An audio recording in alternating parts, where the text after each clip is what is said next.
Agora sim eu estou te vendo.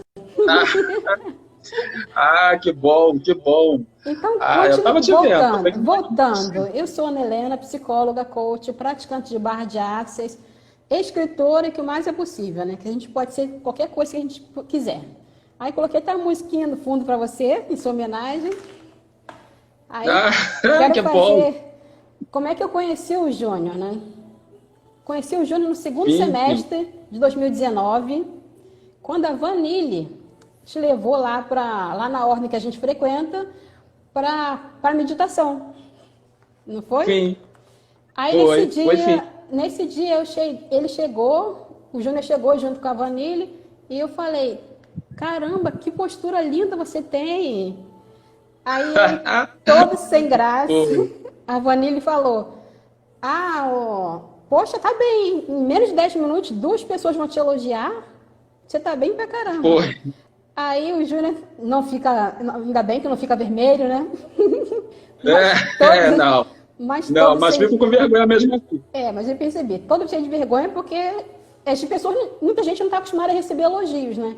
E a gente, na verdade, quem te elogiou naquele dia fui eu, né? Falei que sua postura, e a Fânia falou que você era bonito. Eu falei, realmente, ele é bonito mesmo. Aí, conversa vai, conversa vem, aí o Júnior arrumou um jeito de falar que ele era casado. Quer dizer, eu não sei se você estava pensando que eu estava cantando ele, mas ele falou, eu sou Não, casado. não, não. Não, não foi isso não. Mas eu falei, essa história Ah, tinha mas que é muito contar. bom. Ah, e se É apresenta, por verdade, favor? verdade. Foi sim.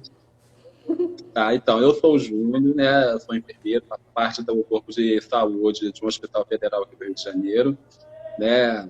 Sou militante também, né? Do movimento negro. E foi isso aí, né?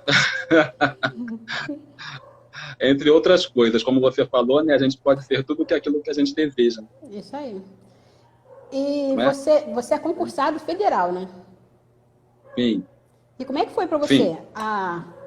Desde que você fez o concurso até a admissão no hospital? A convocação, vamos dizer assim, né? Ah, bom, assim, isso já tem 10 anos, mais ou menos, né? É, é todo um trâmite, né? Aquela questão a você ficar aguardando até a sua convocação, que nunca sai, né? Que demora, né? Anos e anos e anos, até a gente perder a esperança, já até quando você é convocado, que parece que abre um portal, né? E você demora um tempo até você acreditar que aquilo tudo está acontecendo com você, né? Então, assim, os primeiros dias é sempre tenso, como em qualquer outro lugar que você está iniciando, né? Porque até você dominar tudo, até você dominar toda uma rotina, né? Apesar de eu já ter uma experiência, né? Eu já venho de uma experiência porque o meu primeiro emprego já foi na enfermagem, né? Eu nunca trabalhei em outro lugar. Eu trabalhei em outros serviços secundários, né? Mas empregos mesmo, os efetivos, sempre foi na enfermagem.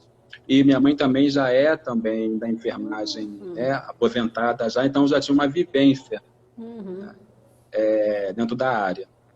Então, assim, dentro desse trâmite todo, né, da aprovação, da convocação, tudo gera uma angústia muito grande, né? Uma angústia, uma expectativa muito grande. Enfim, aí quando você esquece, aquilo realmente vem e acontece. É aquela situação que nós, às vezes, né, comentamos, né? Quando a gente quer muito uma coisa, às vezes as coisas parecem muito distantes, né? Aí quando a gente esquece, as coisas vão e se aproximam. Então foi mais ou menos assim comigo, né? E aí eu tô aí até hoje, né? Agora, né? Já completando 4, 10 anos, estamos aí na luta, né? Agora com essa pandemia, né? Acabou acirrando mais essa questão, né? Essa luta que a gente tem diária, né? Na enfermagem, né? Então, né? Estamos aí nessa luta aí. A enfermagem. Você falou que sua mãe também é da área. Como é que você descobriu essa sua paixão? Sua vocação, vamos dizer E, assim. então, que coisa engraçada você tocar nisso, né? Porque eu não ia fazer enfermagem, na verdade. Né? Eu queria fazer análises clínicas, né? Que era para trabalhar em laboratório. E uma amiga minha, né? Acabou me incentivando a procurar enfermagem. Aí eu, por influência dela, acabei procurando um curso de enfermagem. Chegando lá, né? Nesse curso, não tinha mais vagas para análises clínicas. Uhum. Então, as únicas vagas disponíveis eram para enfermagem, né? No caso, curso técnico de enfermagem, foi onde eu comecei. Uhum. E eu resolvi, falei assim, vou me matricular e vou ficando, né? Quando surgir a outra vaga no outro curso, eu pego e mudo. Só que ali eu fui tomando gosto, e de repente eu me vi tão envolvido por tudo que eu já não sabia fazer outra coisa, eu só sabia fazer enfermagem. E realmente, assim, até hoje é uma coisa que me completa, entendeu? Que eu me sinto muito gratificante. É uma coisa que realmente eu sinto que eu nasci para isso. Uhum. É que eu falo, Entendeu? foi a sua Então foi vocação, assim o né? meu ingresso na enfermagem. Uhum. É. E como é que você encara o preconceito aí na área de enfermagem? Porque sabe como é que é, né? Dizem que Aí. enfermagem é um ramo, assim, majoritariamente feminino. As mulheres dominam a enfermagem. Mas e você, como homem, como é que você percebe o preconceito que existe aí? A sua internet acho que tá meio ruim, hein? Tá picotando. Uhum. Como é que você percebe o preconceito aí dentro da enfermagem? Porque geralmente a maioria das pessoas que estão na enfermagem é mulher. Ah, sim, você está perguntando se a questão, né, da enfermagem ser basicamente feminina, não é isso? Isso, o preconceito. Sim, é, é verdade, verdade mesmo. A enfermagem até hoje ela é um ramo basicamente feminino, né?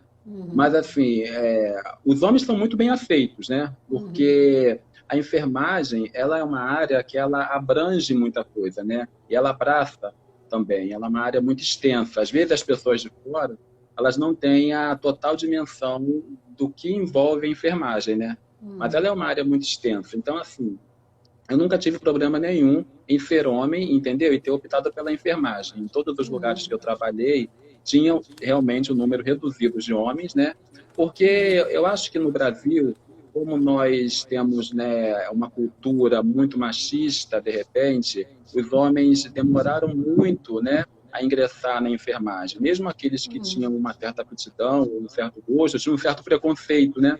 Porque sempre viu como uma coisa feminina, né? A Profissão de imagem da cuidado, né? enfermagem, é, ela sempre foi passada como algo feminino, né? Tanto que assim, aqueles cartazes antigos da enfermeira com aquele capzinho, não sei se você lembra, né? Com aquele capzinho na cabeça, com uma cruzinha vermelha, era uma imagem feminina, né? Nunca teve uma imagem masculina agregada à enfermagem. Então, eu acho que houve uma certa resistência.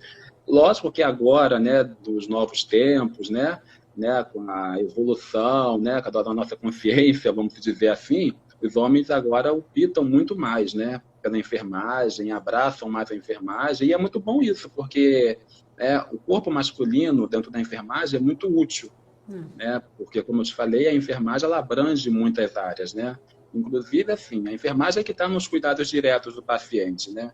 Então, você tendo um corpo masculino dentro da enfermagem ajuda muito, porque, né, a gente lida com muito peso, né, na questão de mudança de decúbito de paciente, né, e todo um processo que, às vezes, não só por conta do peso, mas, lógico que é bom você ter essa diversidade, né, de gênero em todas as áreas. Pelo menos eu penso assim, né?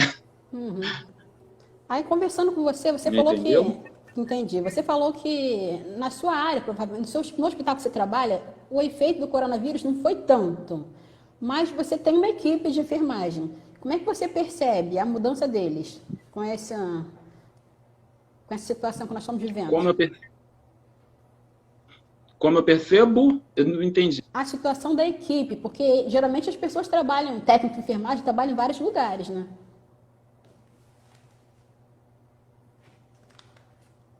Entendeu?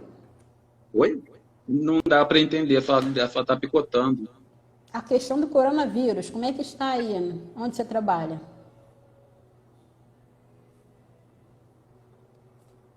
Não ouvi. Não consigo responder porque eu não estou vendo, só estou vendo sua boca mexendo e seu som não está chegando. A questão do coronavírus.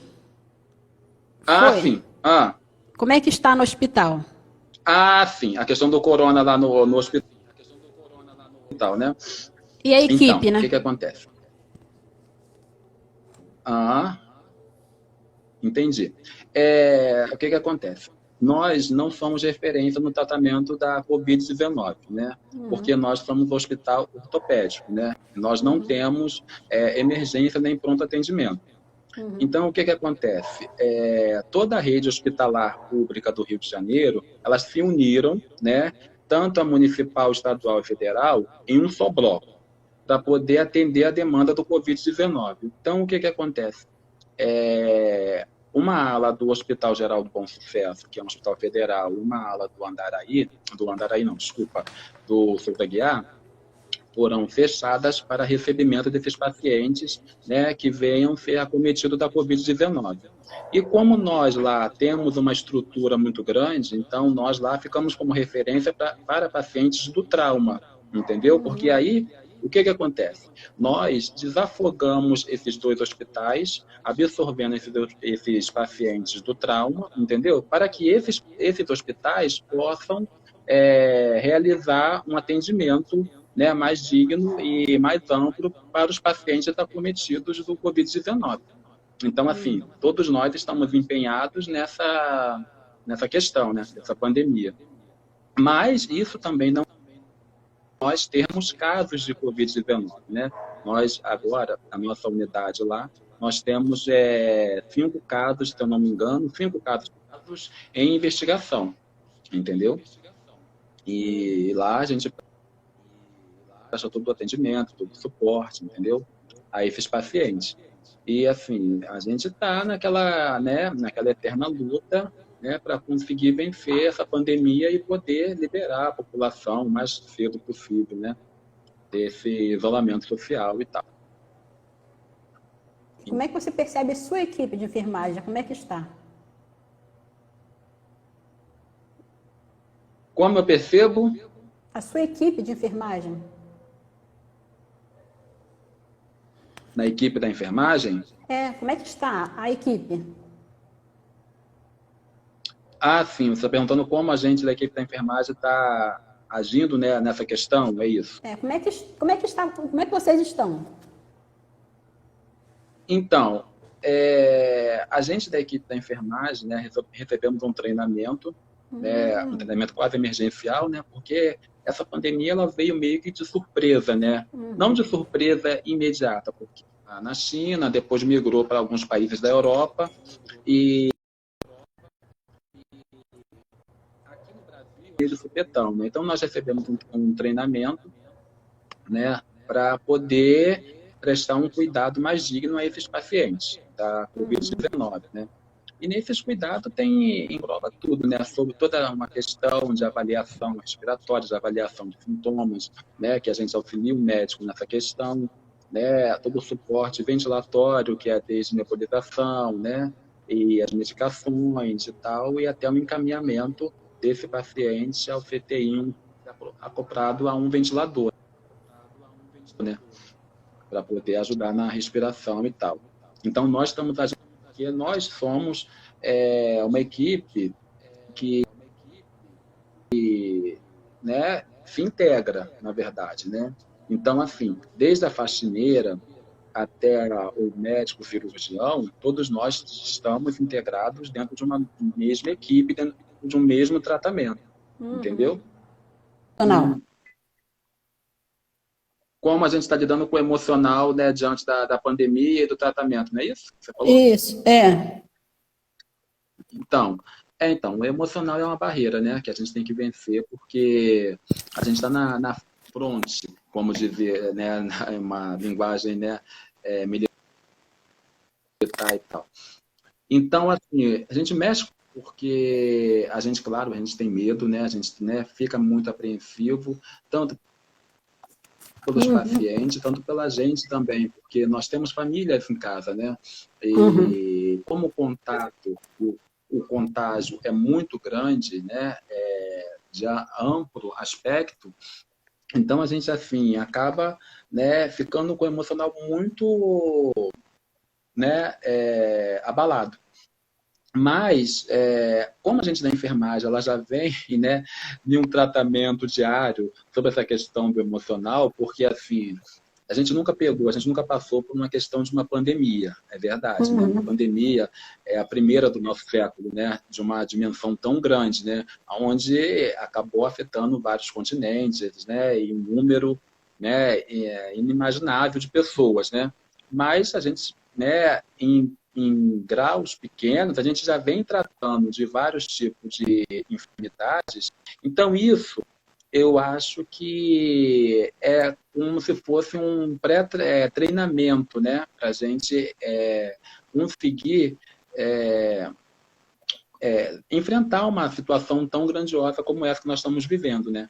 Então, Uhum. assim, é lógico que a gente, né, fica muito apreensivo, né? Eu, particularmente, fico muito apreensivo, porque, apesar de eu não ter filhos, mas eu tenho duas pessoas idosas, né? São um grupo de risco, porque já passaram dos 70 anos, né? Tem outras comodidades também. Então, tudo isso a gente acaba, né, ficando muito abalado, mas a gente tem que passar por cima disso e tentar tratar da melhor forma possível, né?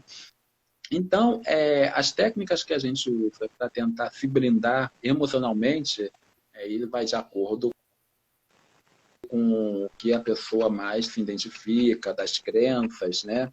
Uhum. E eu, particularmente, né, uso da meditação, né, que até nós nos conhecemos foi até numa aula de meditação. Então, eu Uhum. uso da meditação para poder, né, blindar emocionalmente e da minha fé, entendeu? E, enfim, e tudo do meu, né, para poder ter um equilíbrio emocional diante de uma situação assim, entendeu? E prestar um atendimento, né, digno de qualquer paciente, porque assim, o lema da enfermagem é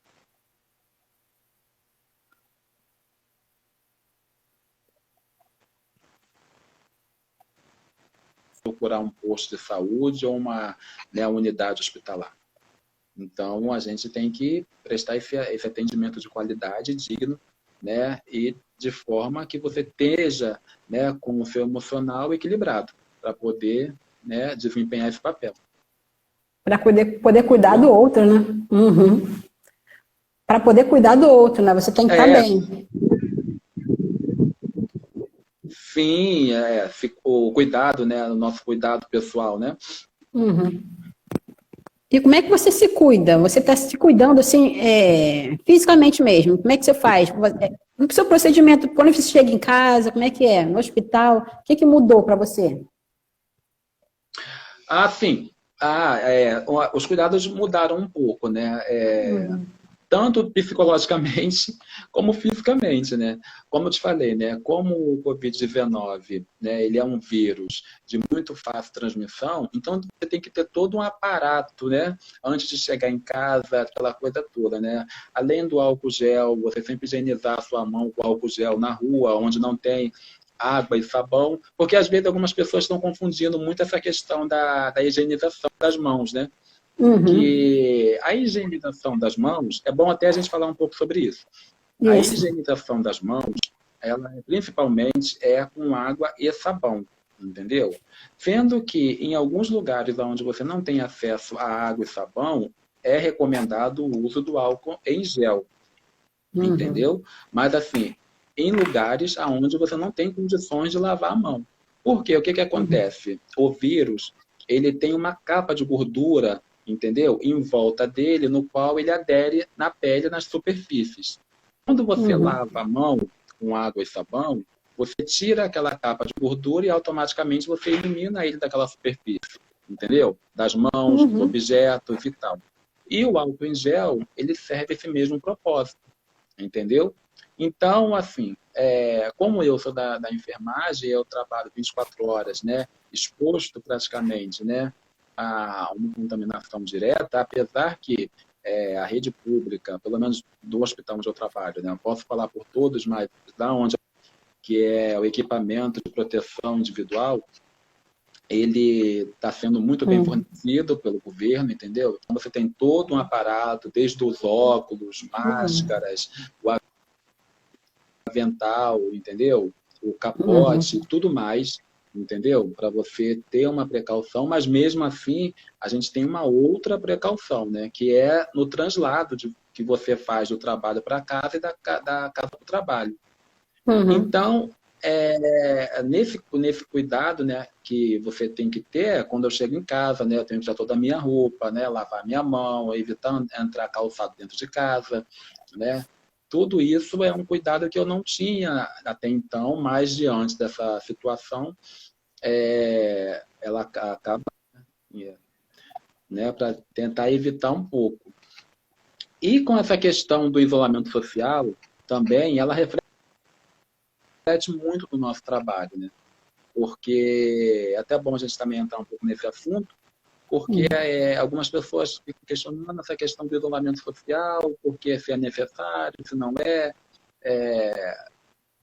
Realmente, assim, pelo ponto de vista da saúde, entendeu? Do profissional da saúde, como eu sou, realmente é necessário o isolamento social. Porque diminuindo o fluxo de pessoas na rua, você diminui a transmissão, né, que se faz entre as pessoas. Então, assim, até para nós, profissional da saúde, fica melhor, porque o que acontece? Se você no translado do seu trabalho para casa e da casa para o seu trabalho, você encontrando com o mínimo de gente possível nas ruas, nas conduções, você evita de fazer uma transmissão mútua da sua casa para o trabalho e do trabalho para casa. Entendi. Entendeu? Então, tudo isso é necessário, né? É muito necessário. Mas, claro que, assim, né, essa questão que a gente fala do isolamento social, ela não se estende a todos, né, tem alguns profissionais que são, né, têm a necessidade de estar na rua, a gente também tem que entender isso, né?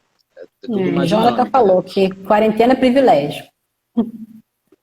Sim, que o Jonathan colocou aqui, a quarentena é um privilégio, não deixa de ser, né? Porque realmente, assim, nós que, né, às vezes ocupamos a base da pirâmide econômica, não podemos nos dar o privilégio de ficar em casa, porque nós estamos ali nos serviços essenciais, né? Como nós na enfermagem, né, as pessoas que trabalham em farmácia, né, as pessoas que trabalham na limpeza urbana e tantos outros profissionais dá o luxo de ficar em casa em quarentena, né? Essas pessoas elas têm a necessidade de estar na rua até para que nossa vida continue andando. Motorista do Né? ônibus, Então, todo mundo. oi? O motorista do ônibus, do Uber, acaba tendo que sair.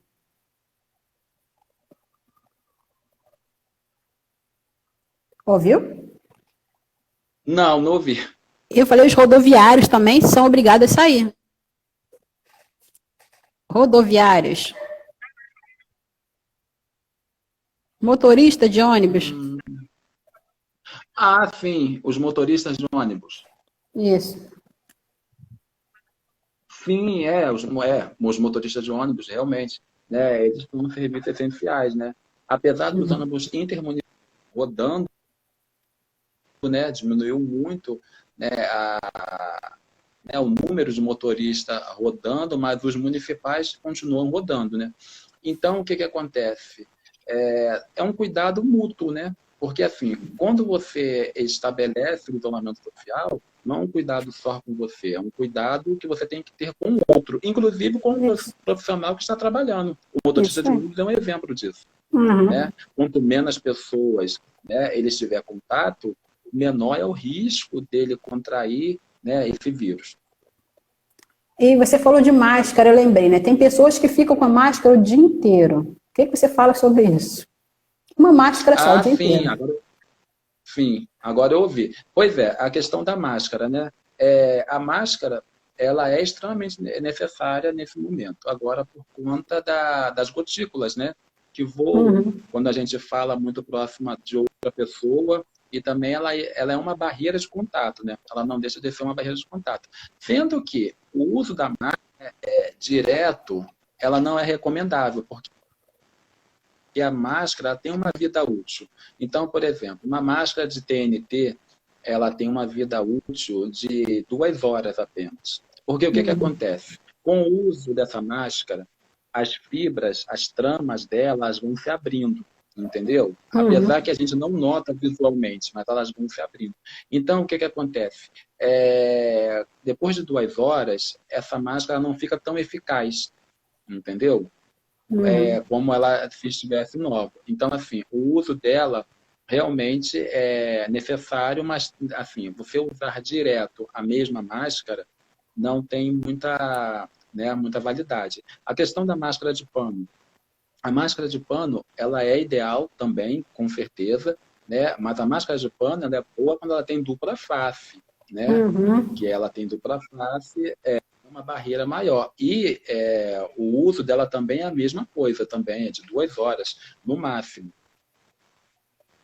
Entendeu? 2 horas, 2 horas e meia. Então, assim, o ideal é que você tenha 2, né? E se você for ficar muito tempo na rua, que você troque, né? A máscara, inicialmente, ela era recomendada para pacientes que apresentavam algum tipo de sintoma, né? Inicialmente, realmente, foi dito isso. Mas, ao longo do tempo, foi avaliado que era o ideal que algumas pessoas, além de não ter nenhum, passassem a usar a máscara. Por quê? Porque foi descoberto que algumas pessoas poderiam ser assintomáticas, né? Poderiam ter o Covid, ela não tem nenhuma comorbidade. Comorbidade é alguma doença pré-existente, né? Alguma doença anterior ao Covid, né?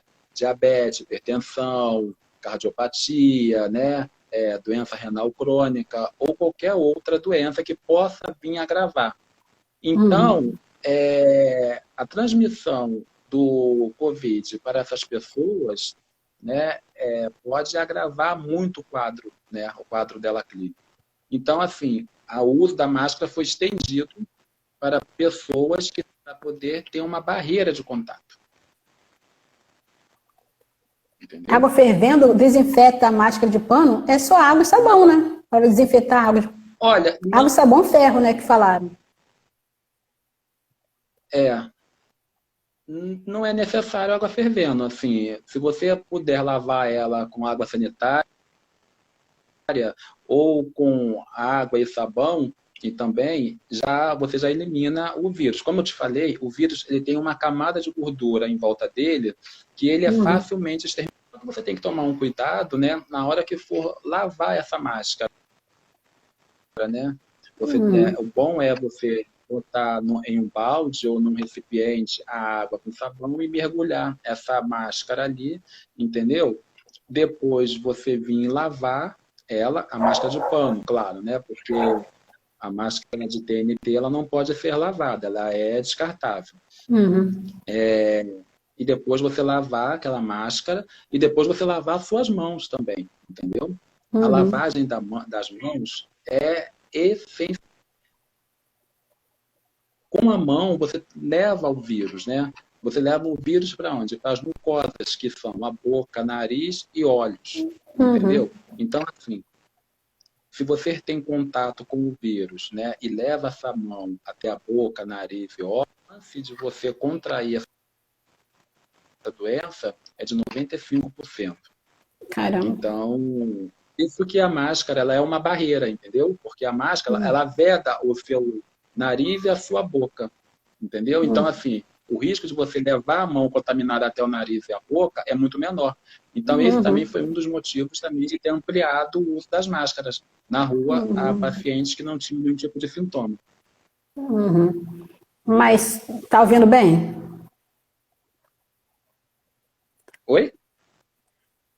E quando você, o que você acha, o que você diz para essas pessoas que ficam na rua à toa? As pessoas virem à rua à toa? Não, as pessoas que estão andando na rua à toa, sem propósito algum. Que estão na rua à toa, né? Isso. Olha, o que acontece, Ana? Nós temos uma cultura, né? Nós temos uma cultura, a gente não pode subestimar essa questão. Então, assim, para você romper uma cultura de um dia para a noite é muito complicado, é muito difícil, né? Uhum. Além de ter essa questão, né, das pessoas que têm a necessidade de estarem na rua porque elas fazem parte dos serviços essenciais, né, tem a questão também do bolsão de pobreza, né, que é muito extenso. Então, o que Uhum. que acontece? Às vezes a gente de fora a gente julga assim, as pessoas estão na rua à toa, né? Ou Não, as mas eu digo pessoas assim, de estão andando. idosos mesmo que eu falo, que não estão trabalhando. Sobre o quê? Eu falo de idosos mesmo, não de pessoas que Ah, estão sim, atuando. os idosos. Uhum. Sim, sim, sim, sim. Os idosos. Realmente, mas é uma questão cultural, né? Eu vejo como por esse lado, entendeu? Porque assim, nós temos essa questão cultural. Então, assim, para você romper essa cultura, ela é muito complicada. E isso acaba, né, envolvendo a questão dos idosos, né? Porque, assim, até antes da pandemia, os idosos, né, na rua. Então, de repente, Uhum. né, isso foi meio que tirado deles, né? Os idosos já têm uma questão de ter uma vida social mais restrita, né? Por conta da Uhum. idade, né? Por conta da... Os idosos, na maioria das vezes, principalmente aqui no Brasil, as atividades, entendeu? As atividades dele é ir na rua, ir no mercado, ir fazer uma compra, ir até andar à toa, né? Se Uhum. restringe a isso. Os idosos daqui, eles não são, né, eles não tem uma política do governo no qual, né, abrange esses idosos ou então acaba inserindo esses idosos dentro de um contexto no qual, assim, né, de atividades, como alguns países da Europa têm, né? Então, assim, Uhum. os idosos aqui têm uma de atividades. Então, você tira né, a questão da locomoção deles, né, é um choque muito grande, mas é necessário, com certeza é necessário, porque eles são um grupo de risco, né? E diante disso tem essa questão de algumas pessoas também defenderem a questão do isolamento social, do isolamento vertical, né? Uhum. Que, né, alguns governantes falam do isolamento vertical. Ah, você, né, isola os idosos e as pessoas voltam, né? Na Uhum. verdade, assim, o isolamento vertical ele não é uma aberração, uma mentira. Ele até pode ser feito, mas dentro da nossa realidade brasileira não tem nenhum tipo de cabimento fazer uma coisa dessa, porque por mais que você isole, vamos dizer assim, né, esse idoso dentro de casa, restrinja, né, o movimento dele na rua dentro de casa e as pessoas, né, que estão fora desse grupo de risco continue sua vida normal, você vai levar o vírus até ele, porque você Uhum. mora na mesma casa, né? Você divide os mesmos cômodos. Então, assim, é Uhum. muito difícil eles não serem, né, não chegarem até ele. Então, assim, dentro da nossa realidade brasileira, não tem condições, né, de, né, manter os idosos em casa e ter um isolamento vertical. Isso, né, não tem cabimento. Mas, com certeza, sim, a questão dos idosos é uma tarefa mais difícil, né?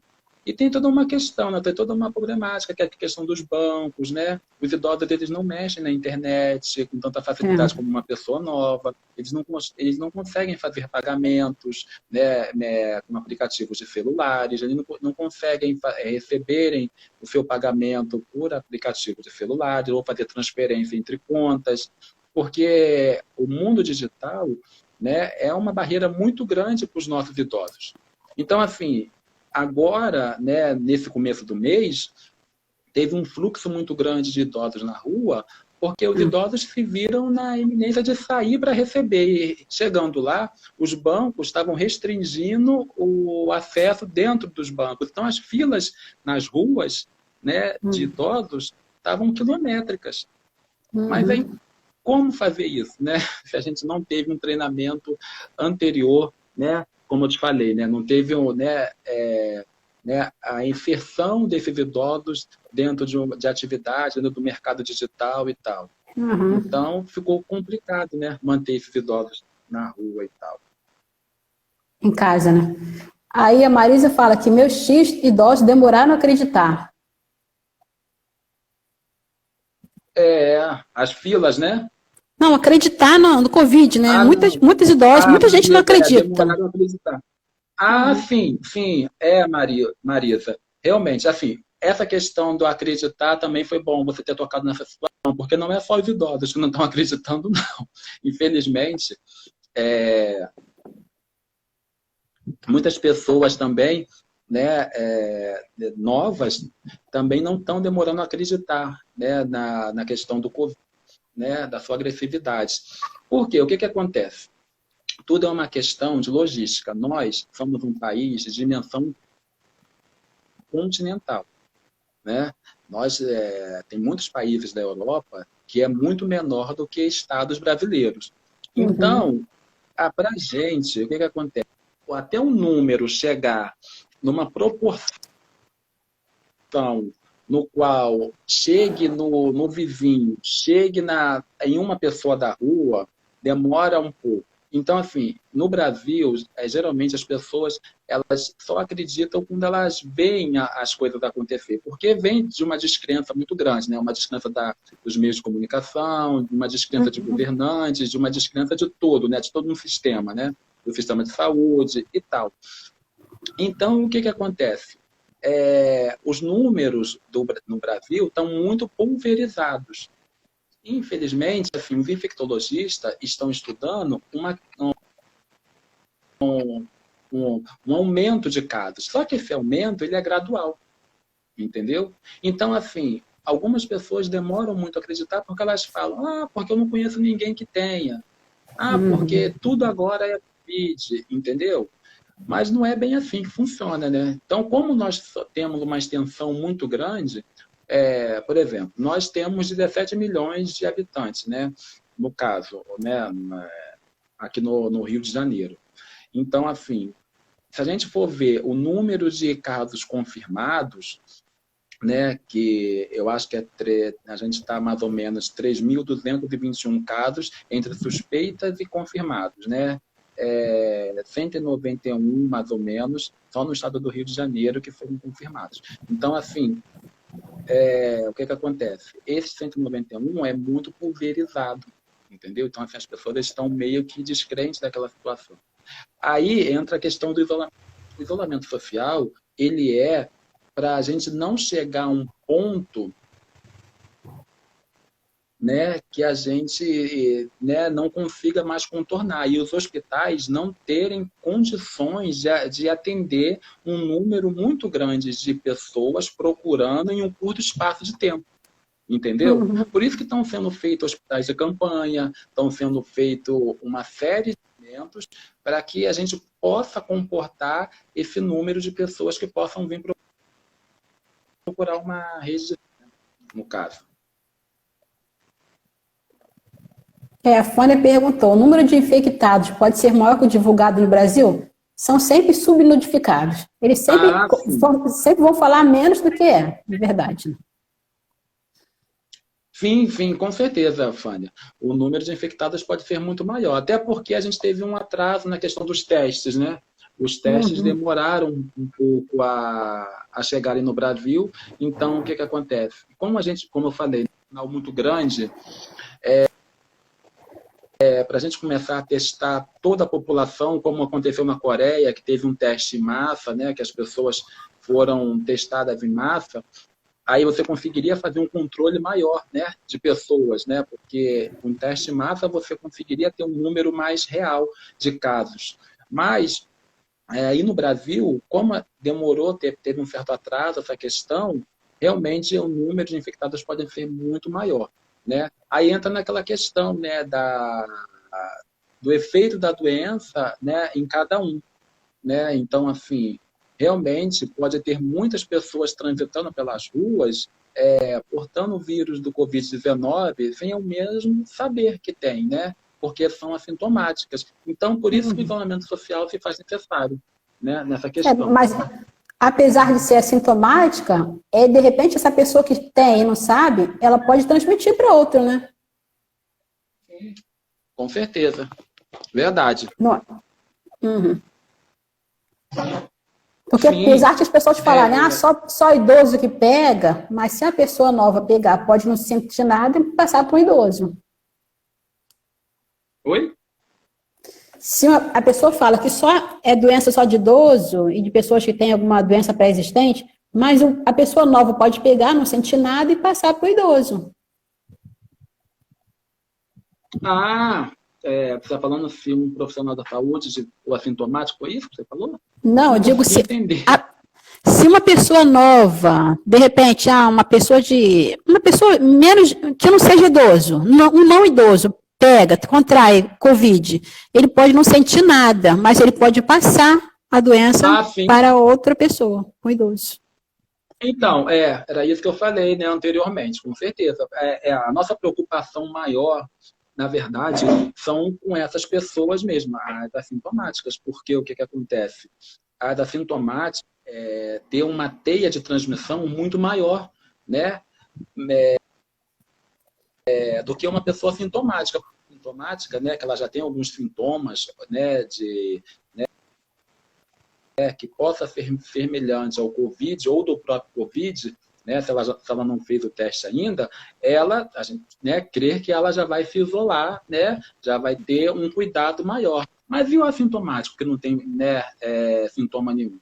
Ele vai transitar normalmente pelas ruas, pelos mercados, né, por todo quanto é lugar, porque ele acha que ele não tem nada. E ele pode fazer uma linha de transmissão muito maior. E nessa linha de transmissão, que tem uma comorbidade, entendeu? Uma comorbidade. Então, o que acontece? Essa pessoa pode acabar tendo um quadro agravado por conta dessa transmissão de uma pessoa que não tinha sintoma nenhum. Entendeu? E você me falou também que alguns colegas seus foram infectados, né? Tinha amiga na UTI, não sei como é que está a situação agora.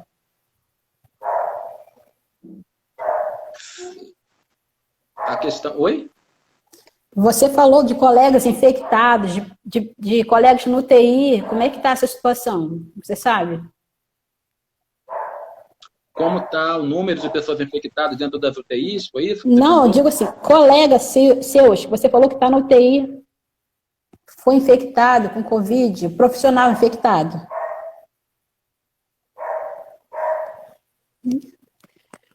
Profissional, os profissionais de saúde? Infectados, que você falou. Tá. O número de profissionais da saúde infectados, é isso? Isso. Então, é bem grande, tá? É bem grande o número de profissionais de saúde infectados, principalmente nesses hospitais que estão servindo, né, de pronto atendimento para os pacientes da Covid, né, principalmente em Niterói e Rio de Janeiro, entendeu? Em Niterói e Rio de Janeiro, o número de profissionais da saúde é bem grande, de infectados. Então, assim, Niterói comprou, eu acho que foi 50 mil testes, eu acho, né? E começou um teste em massa em profissionais da saúde. Os que vão ser contratados agora em caráter de emergência. E aqui em São Gonçalo também, eu acho que encomendou, pelo que eu tive notícia. E no Rio também está chegando alguns testes para poder testar. A princípio, né, os profissionais de saúde, alguns testes eram reservados para nós que estamos trabalhando ali. Porque o que acontece? Você pode ser assintomático e estar dentro do hospital trabalhando, né, e acabar, né, transmitindo para os seus amigos, né, para toda uma equipe, e afastando toda uma equipe do pronto atendimento. Então, o que acontece? Esses testes, a partir da semana que vem, agora, vai começar um teste em massa em profissionais da saúde, para poder evitar uma contaminação e um afastamento geral, né, causando um rombo, né, nessa linha de transmissão, entendeu? Essa linha de atendimento, no caso. O Jonathan aqui botou no Bradesco a branquitude paramentada e o homem preto pedreiro sem nada. Essa é uma outra questão, né, que o Jonathan abordou aqui, sobre a questão... Aí vem uma questão de privilégio, né, uma questão também de classe social, toda uma questão que já envolve também, e que também tem a ver, né, porque realmente, assim, o pedreiro ele não tem condições, então é fornecido a ele um EPI, né, de proteção. e automaticamente ele é um serviço essencial que tem que estar na rua, né, para fazer reparos, né, em alguns lugares que não pode esperar. Como é que, né, o Estado abraça essas pessoas? É complicado, né? A gente sabe que é difícil, né? É muito difícil, porque o profissional, né, mais gabaritado, vamos dizer assim, né, elitizado, ele tem todo um aparato, né, todo um EPI, mas as pessoas que estão ali na base da pirâmide econômica não é fornecido nada a ela, né? Eu hoje andei pelo centro de São Gonçalo, eu vi, né, vários moradores em situação de rua, nenhum deles, né, sem nenhum tipo de EPI, sem nenhum tipo de, né, de nenhum cuidado, principalmente nesse, inclusive eles podem ser as vítimas, né, preferencial desse vírus, porque eles estão mais expostos, né? E assim, o Estado nem nenhum governante está fazendo nada, né, para poder, né, proteger essas pessoas. É difícil, né? Complicado. E alguém tem uma pergunta para fazer para ele? Pro Júnior? Oi? Perguntando se alguém tem perguntas para fazer. Se tem como? Estou perguntando se as pessoas têm perguntas para te fazer. Ah, sim. Acho que não. Não. Mas e você, Júnior? O que você está fazendo na quarentena? Quando você não está O que eu estou trabalhando? fazendo? Na quarentena. Na quarentena? Ah, sim. Na quarentena, bom, como eu trabalho, né, praticamente agora, né, 3 vezes por semana, em 3 vezes de 24, sobra pouco tempo para eu ficar em casa, né? Então, assim, os dias que eu fico em casa, né, eu tô tentando inventar mil e uma coisas, porque, assim, apesar de eu ser sempre caseiro, né, ter sido sempre caseiro, vamos dizer assim, essa questão do nosso psicológico, ela mexe um pouquinho, né? Porque uma coisa é você ficar em casa porque você quer, outra coisa é você ficar em casa porque você é obrigado a você ficar, né, por alguma condição ou adversidade, né? Então, o que que acontece? Eu, né, já fiz várias coisas, eu estou lendo alguns livros, né? Estou assistindo algumas séries, alguns documentários, estou tentando arrumar minhas gavetas, né? E, enfim, né? Tudo isso para poder passar o tempo, né? E a gente não, né, acabar surtando, vamos dizer assim, né? Estou botando em dia as meditações também, entendeu? Tudo Bom. isso eu estou fazendo para poder passar essa quarentena da melhor forma possível. E qual é a dica que você dá para as pessoas se protegerem? A dica que eu dou para as pessoas se protegerem? Isso. Ah, sim. Olha, a dica que eu dou para as pessoas se protegerem é higiene, entendeu? Extrema, extrema, extrema. Por exemplo, lavar a mão várias vezes ao dia, evitar ir na rua só em casos emergenciais mesmo, quando não tem outro jeito. Tomar muito cuidado também com superfícies, com maçaneta de porta, essas coisas todas, sabe? Sempre passar um álcoolzinho nas maçanetas, na chave, em alguns objetos, porque ainda está em estudos, né, a questão da sobrevivência do vírus em superfícies, né, como chave, né, em superfícies sólidas, mas a gente não custa se precaver sobre essas coisas, né? Lógico que assim, a gente não pode entrar também numa neura, né, de lavar dinheiro, né, lavar moedas também, né, porque aí Fique vira em uma casa. coisa também já meio, né, neurótica, mas assim, você tomar esse tipo de cuidado, eu tenho certeza que a gente acaba se brindando de uma certa forma e consegue passar essa pandemia sem maiores problemas. A Fanny A perguntou. Fônia postou aqui, as pessoas que têm Covid e é curada, como fica depois? Não, não, não. Não tem essa questão da pessoa curada continuar transmitindo, não. Entendeu? Quando a pessoa é diagnosticada com a cura, automaticamente ela já deixa de transmitir, porque já não existe mais o vírus, né, no organismo dela. Então, não tem. E também, claro, assim, lógico que tudo isso está, né, em base de estudos, e cada vez os estudos vai se aprofundando mais, né? E algumas opiniões podem até mudar de vez em quando. Mas, assim, até então, a gente não tem casos citados, entendeu? Não tem casos. Geralmente, as pessoas que elas são infectadas e conseguem a cura, ela cria anticorpos, né, até então, para poder e pode, né, não tem mais o risco de ser infectadas. Outra pergunta aí. É, sobre as embalagens, né? As embalagens que vem do supermercado, as embalagens e qualquer produto, porque como esses produtos são muito manuseados por várias pessoas, né? Desde a sua linha de produção até o seu transporte, até no mercado, na organização das prateleiras e tal, é bom você higienizar esses produtos, né? É bom você, né, passar um pano com sabão ou com aquele detergente mesmo, né, da pia, né, uma bucha, você passa nas embalagens por fora, dá uma higienizada, porque, como eu te falei, né, a sobrevivência do vírus em superfície ainda está em uma questão de estudo, né? Mas até então, né, a sobrevivência dele parece longa em superfícies, né? Então, assim, um copo que você tocar, né, você tendo a Covid, de repente ele pode viver dias ali naquele copo, né? E você vai lá e toca naquele mesmo copo daqui a um dia e você pode contrair, né? Então é bom você sempre higienizar tudo com água e sabão, né? Assim, liberar alguns, né, alguns serviços que não geram aglomeração. Olha, é difícil, né? É complicado porque não é a questão da aglomeração, entendeu? A questão é do translado que você faz do serviço para a sua casa, da sua casa para o serviço, né?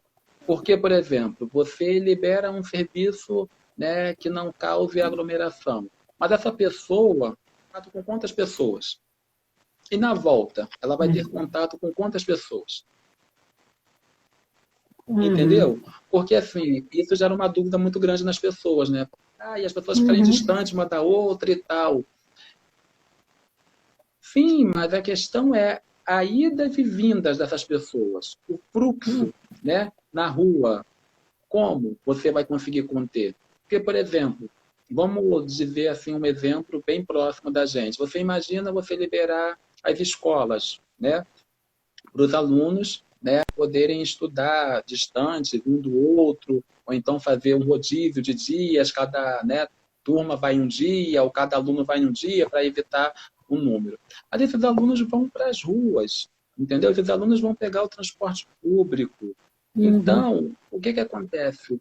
Uma pessoa, né, que esteja portando o Covid-19 dentro de um transporte público, entendeu? Essa pessoa, o risco dela transmitir para todas aquelas pessoas que estão dentro do ônibus é enorme, porque assim, ela pegou na roleta para poder passar, ela pegou naqueles ferros para poder se segurar para não cair, entendeu? Ela botou a mão ali no banco, entendeu?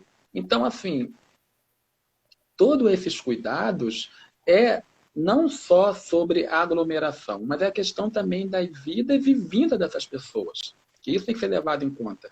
Porque, assim, se a gente conseguir achatar o número de transmissão, né, do vírus, a gente consegue sair muito mais rápido do isolamento social, né?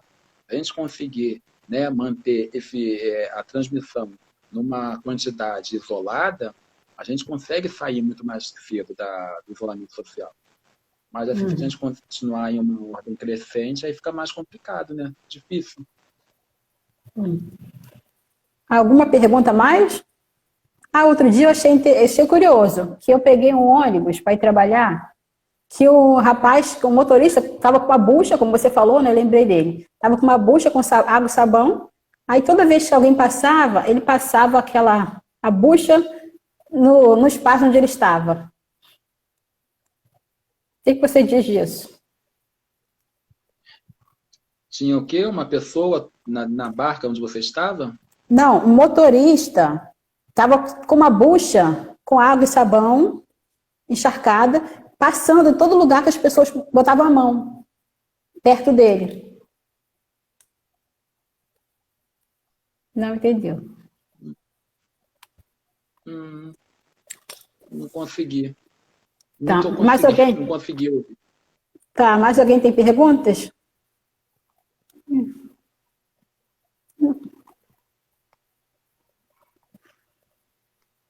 Vou botar aqui. Motorista passando bucha com sabão Gratidão, Vânia. Beijo para você. no ônibus.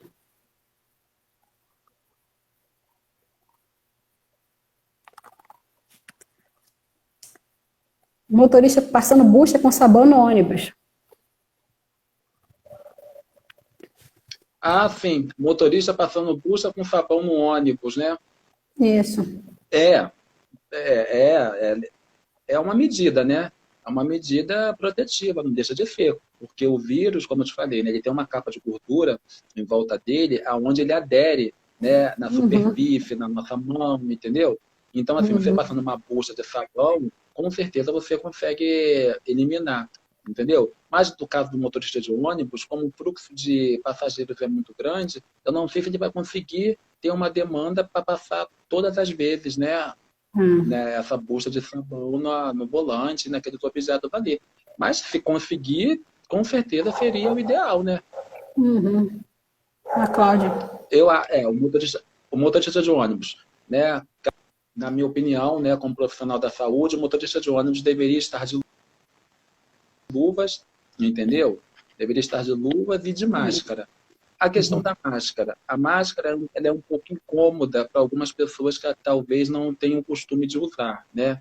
Eu vejo algumas pessoas falando que se sentem sufocadas, né? Que têm falta de ar e tal, com o uso da máscara. Então, nessa questão da pessoa não conseguir, né? Por algum motivo, ou né, a questão do uso da máscara, o ideal é que ela, né, mantenha sempre a mão longe dos olhos e da boca e do nariz. É uma Uhum. tarefa praticamente quase impossível, né? Porque em algum momento você vai, né, esquecer e você vai coçar o olho, vai, ou de repente coçar o nariz ou levar algum alimento até a boca. Uhum. Então, o ideal é o quê? Para o motorista de ônibus, o uso da luva. Ter uma caixinha de luva do lado. O que acontece? Quando ele, né, for comer alguma coisa ou for, né, de repente, coçar o olho, alguma coisa, ele troca aquela luva, joga aquela e bote uma outra, ou com a mão sem a luva, né, poder coçar o olho, o rosto e tal, e depois ter um álcool gel, entendeu? Porque como ele não tem condições, o motorista de ônibus é muito complicada, né? Porque assim, muitas vezes ele não é fornecido um banheiro no ponto final, né? Uhum. Eles não têm, né, lugares para poder fazer uma higiene, né? Não tem um horário também muito estabelecido de parada. A gente sabe que a vida do motorista de ônibus, né, como a gente falou, né, anteriormente, não é fácil, né? Porque nós estamos ali na base da pirâmide econômica, então assim, os nossos recursos é muito escassos, né? Então o que acontece? Faz necessário ter uma garrafinha de álcool em gel, né, do lado para poder higienizar as mãos, né, todas as horas, né, que ele tiver uma parada de descanso, né, ou entre, né, a subida de alguns passageiros e tal, e o uso da luva. Eu acho que todas as empresas de ônibus deveriam ter um motorista, entendeu? Isso deveria ser cobrado, porque Uhum. a luva ela ia diminuir muito o contato. Porque o motorista mexe com dinheiro, entendeu? É E o verdade. dinheiro, ele é uma moeda circulante que vai longe, né? O dinheiro passa por várias mãos, entendeu? O dinheiro, então assim, você mexendo naquele dinheiro é muito grande. Moedas, entendeu? E notas e tudo mais. Então, assim, o álcool em gel e o uso da luva, eu acho essencial. Agora, a máscara, eu acho que para o motorista de ônibus ficaria um pouco desconfortável, né? Você sentado o dia inteiro, né? Porque o motorista de ônibus, às vezes, tem uma jornada de trabalho de 9 horas, de 10 horas. Tem motorista de ônibus que trabalha 12 horas, né? Ainda mais agora com a escassez, né, de motorista, tem gente que está fazendo uma jornada, né, tripla. Então, eu acho que o uso da luva é essencial. Não, Cláudia, a luva não atrapalha, não, porque a luva ela é bem aderente, entendeu? A luva que eu estou falando é uma luva de procedimento, como a gente fala, é uma caixinha de luva que a gente compra, né, na farmácia ou em lojas de material de hospitalar, que ela não atrapalha, não, ela, né, ela é bem aderente, ela não tira nenhum contato da sua mão, entendeu? O único problema é que, às vezes, a luva ela tem um talco dentro dela, entendeu?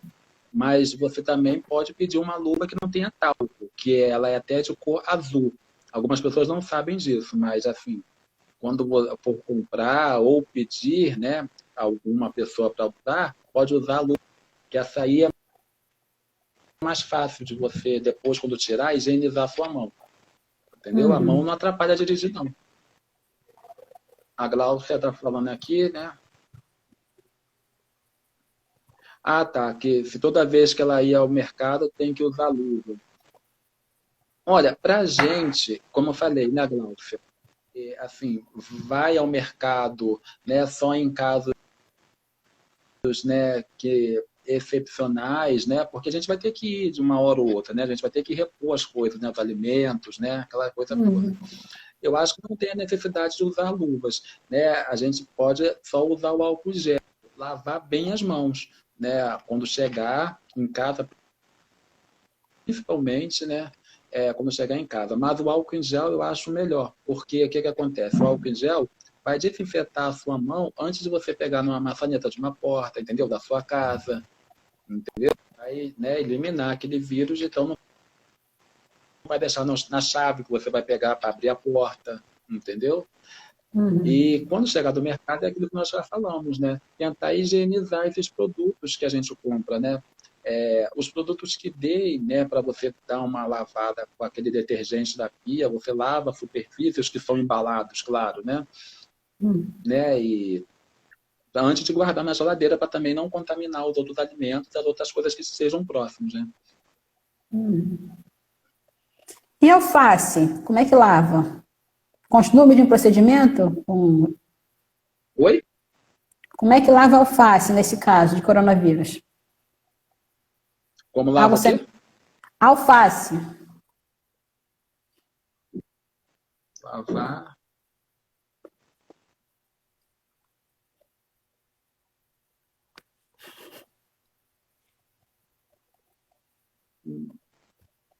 Alface. Ah, tá. Alface. Sim, alface. Olha só, alface, legumes e verduras é um jeito muito bom de você desinfectar esses legumes e verduras, não só do coronavírus, como também de outras impurezas, porque esses verduras e legumes, geralmente, eles são muito contaminados, porque o que acontece? Eles passam por uma linha de produção e ele é manipulado por muitas pessoas. Desde quando o agricultor tira ele da terra, achota eles, já passa para a mão do atravessador, no caso, que, né, que traz ele do produtor até os mercados, do mercado ele passa para a mão do revendedor para chegar até a mão do fornecedor, que é o nosso aqui dos bairros, né, mais próximo, e a nossa. Então, as linhas de produção, esse legume e verdura passa.